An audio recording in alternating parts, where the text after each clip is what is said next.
Well, the Independent Policing Union of South Africa's General Secretary, Mr. Mpho Kwinika, joins us to give us their reaction. Mr. Kwinika, good evening to you. Thank you so much for joining us. Just as a policing union, I think before we even get into the calls that are being made by the Portfolio Committee Chair on these suspensions, just what do you make of some of these senior arrests that we have seen in the upper echelons of the police service? I mean, just what was it, 4 days ago or just prior to that, media reports of 4 senior crime intelligence officers in the SAPS arrested. Very high level. Your thoughts? IPOSA is very grateful about the move that has been taken by IDEC. If you look at the matters which some of these senior police officers have been arrested for, it includes defeating the ends of justice of a case that took place in 2022.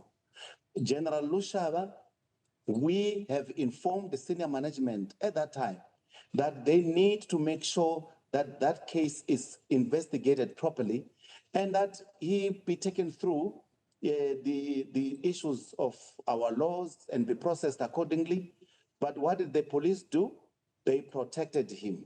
Today, he is being arrested by IDEC, and we want to appreciate the role that they are playing, because what they have done, it is going to be a lesson to police officials that are involved in crime and those who are about to get involved in the commission of acts such as this one.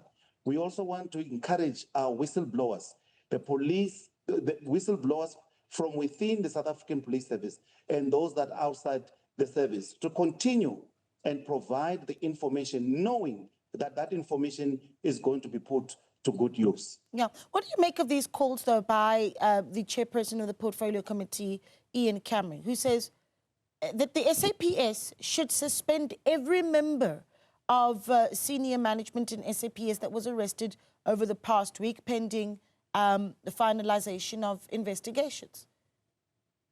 They are correct, because if you look at the gravity of this matter, it is the positions that these people are holding within the service.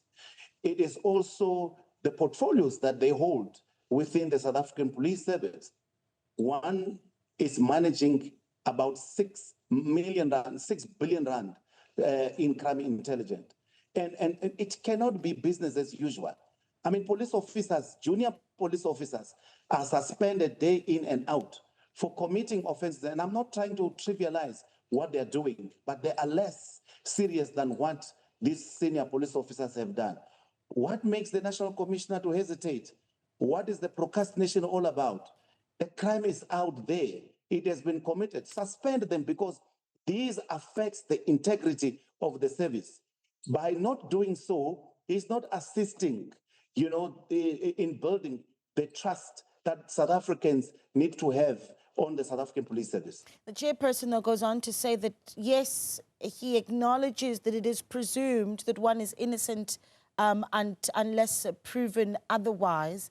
And I think that that's an important point to raise, because certainly as you speak to officials, I've heard that term, especially in the matter of these high-ranking officials in SAPS intelligence, the term of, yes, innocent until proven guilty being made quite a few times. And there's the issue of that needing to be taken cognizance of. Look, and I'm sorry about the lights here. Sure. Look, we have got 2 processes here. One is that one of disciplinary processes in terms of the South African police discipline process, and then you have got the criminal processes. This issue of suspending them has got nothing to do with the issue of the criminal process. When you suspend them, you still have to do your investigation and finalize within the time limits or time frames. Then you allow the issue of the criminal process, where the issues now of allegations that are leveled against them to be proven, to be found to be true or not true.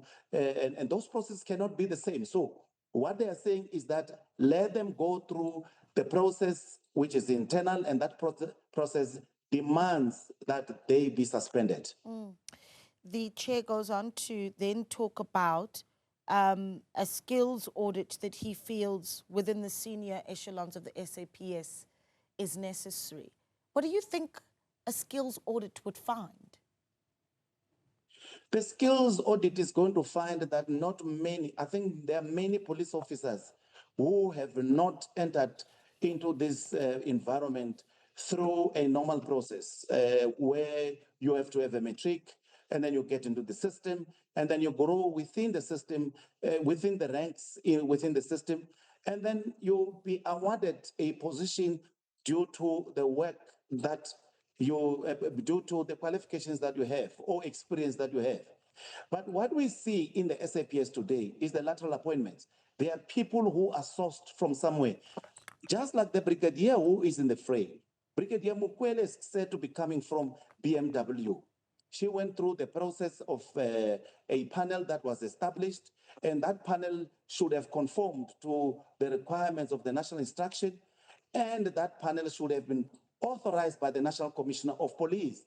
Otherwise, that panel would not have set and appoint Brigadier Mokwele. Now, these are people that are coming into the system laterally, whereas we do have members with skills, members with capacity that are deliberately dealt with. Let me tell you a problem that crime intelligence has recently. The crime intelligence has got a problem with the people whom they view as their enemies. They will go through hook or crook and do what we call the flagrant disregard of the law. If they fail to charge them through disciplinary processes, they will then take them through Section 34, which does not allow them to kick them out of the service. This has been happening in the South African Police Service. And I can tell you, members in that division are so excited about the arrest of these people. And they will want to make sure, they will want to see that the law takes its course and that those people go where they deserve. Yeah, the chair also asking for not just a skills audit, but also a lifestyle audit, saying that that needs to be looked at, especially in the area of senior management and crime intelligence. I wonder, though, if you're confident that we're going to see those audits take place, where you've got the portfolio committee saying it will not be complicit, and it wants to also get a full report from the National Commissioner. Are you confident that we'll see those audits? No, look, even if we do have these things here, remember they are done by people. Vetting is done by people. So all of these people that are in the fray now, they might have done vetting, and then they might have succeeded in those vettings. So this is just a total disregard of the law. You have got people who knows what they are supposed to be doing, but because of the authority that they have, and they start abusing it, and they do something else. And it is good that we have got institutions such as IDEC. When the South African Police Service fails to do their job, IDEC will come in and make sure that those people who does not deserve to be within the system are sent where they belong. Yeah. Mr. Kwinika, we really do appreciate your time. Thank you so much for speaking to us. Mpho Kwinika there, General Secretary of the Independent Policing Union of South Africa.